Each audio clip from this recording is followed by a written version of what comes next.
Shalom saudara-saudara sekalian, dalam nama Tuhan Yesus.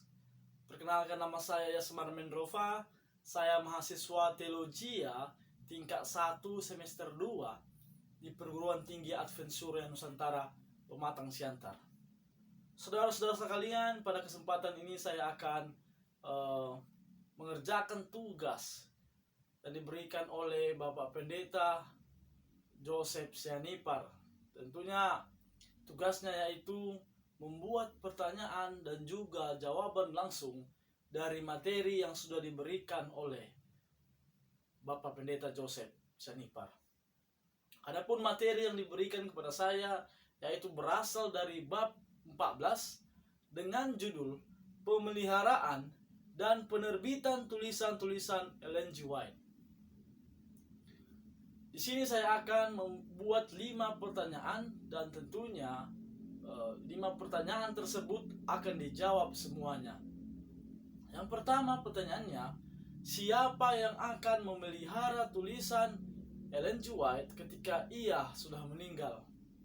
Jawabannya adalah tim pengawas. Nyonya Ellen G. White membentuk dewan pengawas yang akan memelihara tulisan-tulisannya bila dia meninggal. Jadi tulisan yang sudah banyak yang diciptakan oleh Ellen G. White tentunya yang diilhamkan Tuhan dan juga tidak bertentangan dengan Alkitab, ketika dia meninggal sudah dibentuk tim pengawas bahkan sebelum dia meninggal. Pertanyaan kedua, apa saja tugas dari dewan pengawas tersebut?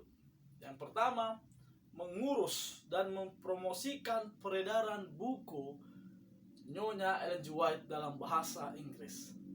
Yang kedua, menerjemahkan buku-buku tersebut dalam bahasa asing dan mengedarkannya. Yang ketiga, mencetak buku-buku baru dari kumpulan tulisan-tulisan dan artikel-artikel Nyonya Ellen G. White.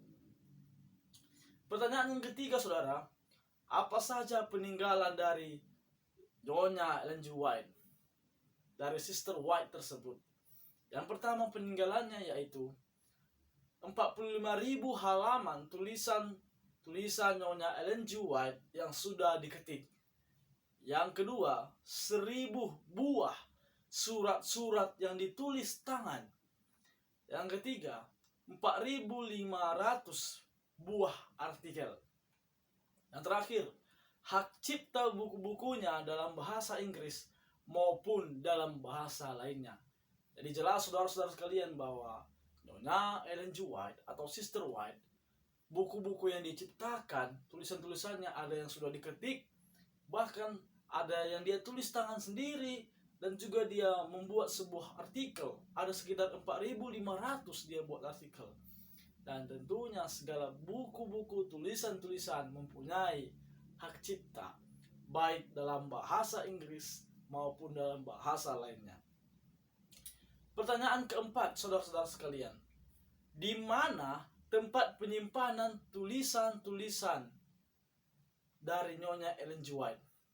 Yang pertama, hingga tahun 1937 semua tulisan peninggalan ini disimpan di rumah Nyonya Ellen G. White di Elsehaven, California.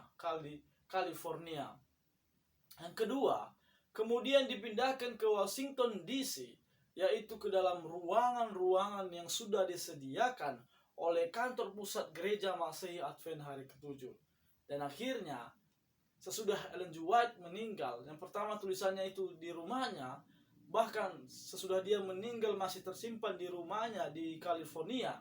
Akhirnya pusat Gereja Masehi Advent hari ke-7 memindahkan supaya lebih aman di Washington DC. Pertanyaan terakhir, saudara sekalian, siapa saja anggota Dewan Pengawas yang pertama? Tentunya Dewan Pengawas ini berbeda dengan awal-awal mula diciptakan hingga lama-kelamaan pasti menjadi lebih banyak. Yang pertama, Dewan Pengawas ini ada sekitar 5 orang saja. Yang pertama, W.C. White. Yang kedua, C.C. Chrysler. Yang ketiga, C.H. Jonas. Yang keempat, A.G. Daniels. Yang kelima, F.M. Wilcox.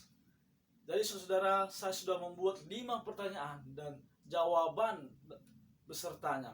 Saudara-saudara sekalian, yang perlu menjadi kesimpulan bagi kita melalui buku-buku Ellen G. White ini, sebagai manusia yang terbatas, tidak mudah, bahkan hal yang mustahil, menciptakan buku-buku, tulisan-tulisan, bahkan artikel yang begitu banyak, surat-surat, kecuali jika itu disertai oleh Tuhan.